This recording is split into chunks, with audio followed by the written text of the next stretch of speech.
एक बार फिर से आप सभी का स्वागत है। हम अध्ययन कर रहे हैं कुलुस्सियों के नाम पौलुस प्रेरित की पत्रिका और अब समय है कि हम उसके दूसरे अध्याय और पहले वचन से आगे का अध्ययन करें।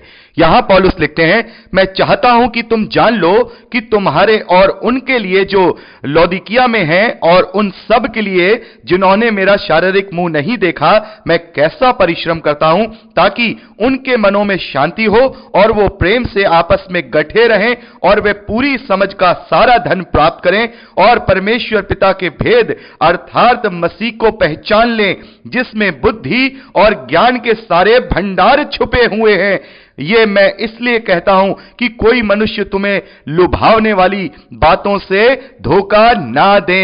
यहां पर पौलुस कहते हैं कि तुम ये जान लो, ये तुम जान लो तुम्हारे लिए और जो तुम्हारे आसपास की जो कलीसियाएं हैं, लौदीकिया की कलीसियाएं हैं, उन सब के लिए जिन्होंने मेरा मुंह नहीं देखा है कि मैं कैसा परिश्रम करता हूं। पौलुस कह रहे हैं, ये पत्री मैं तुम्हें इसलिए लिख रहा हूं ताकि तुम जान लो कि मैं मसीह के लिए कैसा क्लेश उठाता हूं। तुम ये जान लो कि मसीह के लिए मैं कैसा परिश्रम करता हूं। मेरे प्यारे भाई बहनों, ये पत्री मेरे और आपके लिए भी है जिन्होंने कभी पौलुस के जीवन को अपनी आंखों से नहीं देखा है। इस पत्री के माध्यम से हम ये जान पाते हैं कि पौलुस अपने क्लेशों में, अपनी तकलीफों में कितने ज्यादा आनंदित हैं इस बात के लिए कि परमेश्वर के कार्य जो उन्हें सौंपे गए हैं वो उनके द्वारा पूरे किए जा रहे हैं। उस परिश्रम के द्वारा, उन क्लेशों के द्वारा जो वो सह रहे हैं। पौलुस कह रहे हैं, ये तुम जान लो, जो लोग मुझे नहीं देखते हैं, जिन लोगों ने मेरा परिश्रम नहीं देखा है, वो इस पत्री के माध्यम से जान लें कि मैं कैसा परिश्रम करता हूं, ताकि उनके मनों में शांति हो और वो प्रेम से आपस में गठे रहें और पूरी समझ का सारा धन प्राप्त करें और परमेश्वर पिता के भेद को अर्थात मसीह को पहचान लें।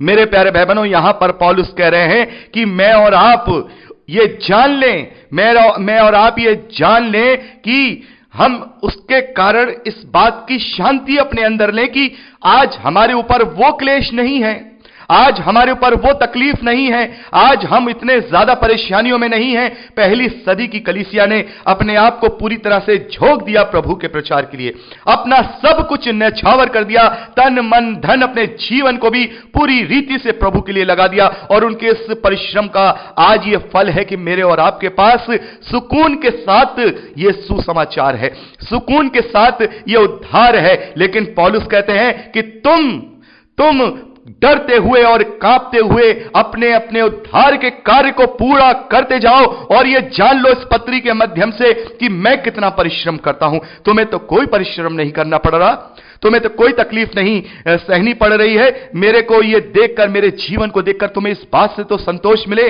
सुकून मिले कि हमें तो उतनी तकलीफों का सामना नहीं करना पड़ रहा है, लेकिन फिर भी हम अपने कदम को बाहर बढ़ा करके प्रभु के प्रचार के लिए कोई भी कार्य नहीं कर रहे हैं। हमें कुछ नहीं करना पड़ रहा है, हम अपने दुनियावी जीवन को जी रहे हैं। जो यहां पर प्रभु के नाम से हमें जो दुनियावी आशीषें मिली हैं उनको हम भोग रहे हैं, उन तकलीफों को जो यहां पर इस दुनिया में हमें मिली है उनसे हम उबर रहे हैं, लेकिन उस तकलीफ को हम नहीं समझ पा रहे हैं जो तकलीफें पहले सदी की कलीसिया ने और उन प्रेरितों ने, पौलुस ने मेरे और आपके लिए वहां पर उनको भोगा है, उनको झेला है। हम इस बात से अपने आप को शांति दें और इस बात से हम अपने आप को हियाब भी दें, अपने आप को इस बात के लिए प्रेरित भी करें कि हमने क्या किया है, हमने मसीह की महिमा के लिए अपने शरीर के द्वारा क्या किया है, हमने मसीह के प्रचार के लिए क्या किया है। मेरे प्यारे भाई बहनों, जैसा कि मैं आपको पहले भी बता चुका हूं, पौलुस ने कहा है कि डरते हुए और कांपते हुए अपने अपने उद्धार के कार्य को पूरा करते जाओ।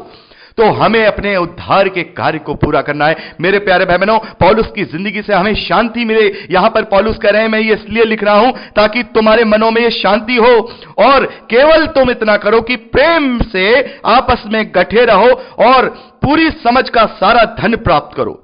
उस परमेश्वर पिता के भेद को, यानी प्रभु यीशु मसीह को समझ लो। प्रभु यीशु मसीह का कार्य क्या है, प्रभु यीशु मसीह का कर्तव्य क्या है, प्रभु यीशु मसीह का उद्धार क्या है, उद्धार के कार्य को पूरा कैसे करें, यह तुम समझ लो। मेरी जिंदगी को देखकर, अन्य प्रेरितों की जिंदगी को देखकर, अन्य लोगों की जो मसीही विश्वासी हैं उनसे प्रेरणा लेकर के तुम अपने मन में शांति दो और उस बुद्धि को प्राप्त करो जो बुद्धि पवित्र आत्मा के द्वारा मिलता है। तो हमें अपने अपने कदमों को आगे बढ़ाना होगा, हमें किसी किसी ना किसी रीति से प्रभु के प्रचार कार्य में लगना होगा। अंत के दिनों में जी रहे हैं हम, कभी भी प्रभु यीशु मसीह का द्वितीय आगमन हो सकता है। मेरे प्यारे भाई बहनों, जब हम प्रकाशित वाक्य को पढ़ते हैं तो बहुत सारे चिन्ह हम देखते हैं, और मैं भी मानता हूं कि ये सारे चिन्ह प्रभु के आने से पहले दिखाई देंगे, लेकिन फिर भी प्रभु यीशु मसीह ने हमसे यही कहा है कि जो लोग जागृत नहीं हैं वो समझ नहीं पाएंगे, और प्रभु यीशु मसीह चोर के नाई आ जाएंगे। जैसा कि नूह के समय में लोग खाते थे, पीते थे, और उन्हें इस बात का कोई भी अंदेशा नहीं था। नूह उन्हें समझाता था, लेकिन वो समझ नहीं पाते थे। वो अपने आप में ही मगन थे, इस धरती के तत्व ज्ञान में ही फंसे हुए थे, लेकिन अचानक से वो प्रलय आ गया और सब कुछ तबाह हो गया। वैसे ही जो प्रभु की बाट जो रहे हैं वो तो जान लेंगे कि प्रभु आने वाला है, वो तो जान लेंगे कि कब प्रभु आएगा, लेकिन जो लोग जागृत नहीं हैं, जो लोग सो रहे हैं, वो अचानक से उस दिन को देखेंगे और वो दिन चोर के नाई उन पर आ पड़ेगा। तो मेरे प्यारे भाई बहनों, हमें जागृत होना है, अपने उद्धार के कार्य को पूरा करना है। आज हम ये जब संदेश सुन रहे हैं तो हम पौलुस की जिंदगी को आंखें बंद करके जरा सोचें। अरे प्रभु यीशु मसीह ने तो अपने पिता की आज्ञा के लिए क्या किया, उस सारे कार्य को किया। वो महान पिता परमेश्वर जिसने अपने पुत्र को भेजा, उसने अपने प्रेम को प्रकट किया, और वो जो प्रेरित हैं उन्होंने उस तकलीफों को सहा, अपने आप को वध करा लिया। पतरस को हम देखते हैं, पतरस को कितना उल्टा क्रूस पर चढ़ा करके मार दिया गया। थॉमस को 4 टुकड़े अलग अलग दिशाओं में बांट करके घोड़े से खिंचवा करके मार दिया गया। बहुत सारे जो प्रेरित हैं उन्हें जलते हुए खौलते हुए तेल में डाल करके मार दिया गया। बहुत सारी तकलीफों को मेरे प्यारे भाई बहनों उन लोगों ने सहा है। इस बात के लिए हम अपने आप को शांति दें, अपने आप को हियाव दें, और हम भी ये सोचें, आज इस संदेश को सुनते हुए अपने मन में ये सोचें कि हमने प्रभु के लिए क्या किया है। हमने अपने शरीरों से, अपने मन से, अपने तन से, अपने धन से हमने कैसे प्रभु को महिमा दी है। मेरे प्यारे भाई बहनों, हमें इस धरती का जीवन जीना छोड़ना होगा। इस धरती के तकलीफों वाले जीवन को जीना छोड़ना होगा। मेरा कहने का मतलब यह नहीं है कि हम जीना छोड़ दें या मर जाए, मतलब इन अभिलाषाओं में पड़ना छोड़ना होगा। अपने आप की जो कसौटी हमने अपने आशीषों की, अपने जीने की, अपने आनंद की जो हमने कसौटी इस धरती के जीवन को बनाया हुआ है, उसको हमें छोड़ना होगा, ताकि पौलुस यहां कह रहे हैं कि परमेश्वर पिता के भेद को, अर्थात हम मसीह को पहचान ले। मेरे प्यारे भाई बहनों, हमने मसीह पर विश्वास तो कर लिया है, लेकिन अभी भी हमने परमेश्वर के भेद को पहचाना नहीं है। अभी भी हमने प्रभु यीशु मसीह को पहचाना नहीं है। अभी भी हमने उसके बुद्धि और ज्ञान के सारे भंडार जो छिपे हुए हैं उनको जाना नहीं है। पौलुस कह रहे हैं जिसमें बुद्धि और ज्ञान के सारे भंडार छुपे हुए हैं, प्रभु यीशु मसीह में बुद्धि के सारे भंडार जो है छुपे हुए हैं। पौलुस कह रहे हैं बुद्धि और ज्ञान के सारे भंडार छिपे हुए हैं जो पवित्र आत्मा के द्वारा हमें रिवील कराने हैं, और पवित्र आत्मा हमारे ऊपर तभी वो प्रकाशन देगा, तब हम अपने आप को पवित्र आत्मा के सचमुच में अधीन कर लेंगे। पौलुस आगे कहते हैं, यह मैं इसलिए कहता हूं कि कोई मनुष्य तुम्हें लुभावने वाली बातों से धोखा न दे। यदि शरीर के भाव से तुमसे मैं दूर हूं तो भी आत्मिक भाव से तुम्हारे निकट हूं, और तुम्हारी व्यवस्थित जीवन को और तुम्हारे विश्वास की जो मसीह में है दृढ़ता को देखकर मैं प्रसन्न रहता हूं। मेरे प्यारे भाई बहनों, आज इस वचन के माध्यम से हमसे पवित्र आत्मा कहता है, प्रभु यीशु मसीह कहता है कि आज मैं तुम्हारे पास शरीर के रूप में नहीं हूं, लेकिन मैं पवित्र आत्मा के रूप में तुम्हारे अंदर वास करता हूं। मैंने तुम्हें अनाथ नहीं छोड़ा, मैंने तुम्हें पवित्र आत्मा दिया है, मैंने तुम्हें पवित्र शास्त्र दिया है, और तुम मुझे जानो, मैं बुद्धि और ज्ञान से पूरी तरह से भंडार में मेरे अंदर है, वो मेरे अंदर छुपे हुए हैं। तुम अपने आप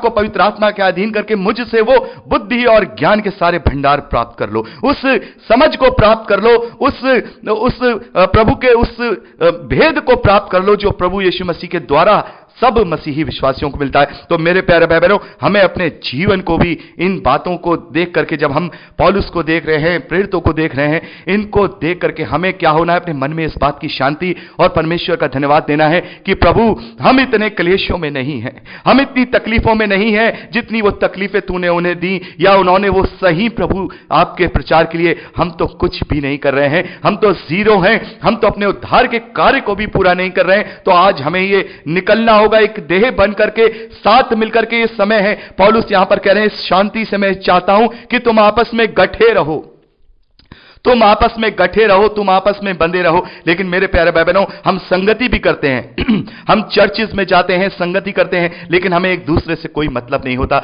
मसीही विश्वासी एक दूसरे की सुधि नहीं ले रहे हैं। यहां पौलुस कहते हैं कि एक दूसरे की सुधि लो, एक दूसरे के हितों का अपने हितों से ज्यादा ख्याल रखो, एक दूसरे से प्रेम करो, एक दूसरे को तुम आत्मिकता में उभारो। लेकिन हम यहां देख रहे हैं, हम तो एक दूसरे से विवाद कर रहे हैं, हम तो एक दूसरे से ईगो कर रहे हैं, हम तो एक दूसरे से ऊपर बढ़ने की कोशिश कर रहे हैं। मेरे प्यारे भाई बहनों, हमें यह जरूरी है कि आज हम अपने मन को, संदेश को सुने और अपने मन में ये कहें कि ये खटखटा करके कहें अपने मन से कि हमने प्रभु के लिए अपने आप से क्या महिमा दी है, हमने प्रभु को कैसे महिमा दी है, हमने प्रभु के कार्यों को कैसे अपना सपोर्ट किया है, हमने कैसे प्रभु के ये कार्य किए हैं। मेरे प्यारे भाई बहनों, आज जागने की जरूरत है। जैसा मैंने अभी आपसे कहा कि प्रभु का आगमन, द्वितीय आगमन शीघ्र अति शीघ्र निकट है। हम ये सारी बुद्धि चलाते रह जाएंगे, हम ये सारा पवित्र शास्त्र का जो अध्ययन कर रहे हैं, ये हम जो अध्ययन करके ये सोच रहे हैं कि ये चिन्ह दिखाई देंगे या वो चिन्ह दिखाई देंगे, इनमें ही उलझे रह जाएंगे। लेकिन हम अपने आप को जागृत अगर नहीं करेंगे तो वो दिन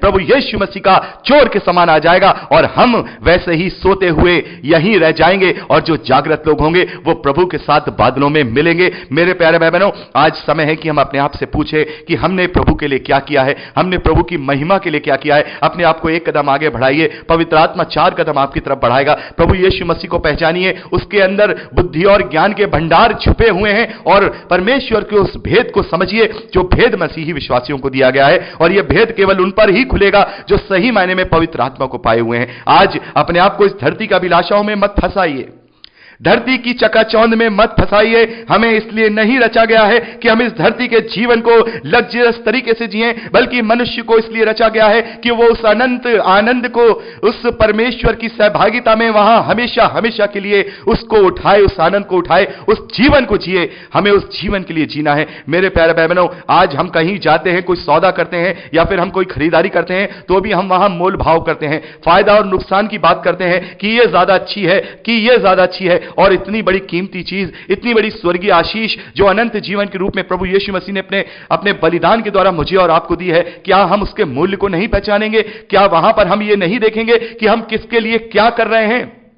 हमारे लिए फायदे का सौदा क्या है? ये 70-80 साल की जिंदगी हमारे लिए फायदे का सौदा है, या फिर अनंत जीवन, हमेशा हमेशा का जीवन हमारे लिए फायदे का सौदा है? आज हम बहुत ही भाग्यशाली हैं। प्रभु का धन्यवाद है कि उसने हमें चुना है, कि हमने सुसमाचार को सुना, सुसमाचार पर विश्वास किया और हम प्रभु में उद्धार को पाए हुए हैं। तो आज जबकि हम इस बात के लिए भाग्यशाली हैं, तो हम इस अपने भाग्य को दुर्भाग्य में ना बदलें। हम प्रभु के लिए अपने उद्धार के कार्य को पूरा करें और अपने अपने शरीरों से प्रभु यीशु मसीह को महिमा दें। मेरे प्यारे भाई बहनों, यहां पर पौलुस ने इस बात को लिख दिया है कि तुम लोगों ने और लौदीकिया की कलीसिया ने मुझे कभी नहीं देखा, मेरे परिश्रम को नहीं देखा। आज जो पढ़ने वाले लोग हैं, आज की सदी में, आज 2000 साल पहले मैं और आप जब इस पत्री को पढ़ रहे हैं, तो मैंने और आपने भी पौलुस के उस परिश्रम को नहीं देखा है, लेकिन इस पत्री के माध्यम से हमने जान लिया है। इस बात के लिए हम अपने आप को शांति दें, इस बात के लिए हम अपने आप में हियाव दें, इस बात के लिए हम अपने आप को प्रेरित करें कि जैसे उन लोगों ने तकलीफों को सह करके भी महिमा की है, परमेश्वर की महिमा की है, प्रभु यीशु मसीह के सुसमाचार का प्रचार किया है, वैसे ही हमें भी अपने अपने शरीरों को जीवित, पवित्र और परमेश्वर को भावता बलिदान करके प्रभु के प्रचार की बढ़ोतरी करनी है, प्रभु के प्रचार का फैलाव करना है। तो मेरे प्यारे भाई बहनों, हमें यह सोचना होगा, हमें गहराई से सोचना होगा। ऐसे नहीं कि हमने वचन को पढ़ लिया, हमने संदेश को सुन लिया, नहीं, ईमानदारी के साथ, सच्चाई के साथ हमें अपने मन में झांकना होगा कि हमने प्रभु के लिए क्या किया है। इस अवसर को हमें बहुमूल्य मानना है, इस अवसर को हमें बहुमूल्य समझना है कि परमेश्वर ने हमें अनुग्रह दिया है कि हम उसके वचनों को सीख पा रहे हैं। परमेश्वर ने ये हम पर बहुत बड़ा एक अनुग्रह है कि हम उसके वचन को जान पा रहे हैं। तो जैसे हम अपने आप को इन वचनों के द्वारा दृढ़ कर रहे हैं, रोशन कर रहे हैं, वैसे ही हम इन वचनों के द्वारा और दूसरों की जिंदगी को भी रोशन करें और अपने अपने उद्धार के कार्य को पूरा करें। तो मेरे प्यारे भाई बहनों, यहां पर हमने 5वें वचन तक का अध्ययन किया है, दूसरे अध्याय का, और मैं चाहूंगा 6ठे वचन से हम अगली रिकॉर्डिंग में आगे का अध्ययन करें। प्रभु आप सबको बहुत आयत की आशीष दे। Praise the Lord. जय मसीह की।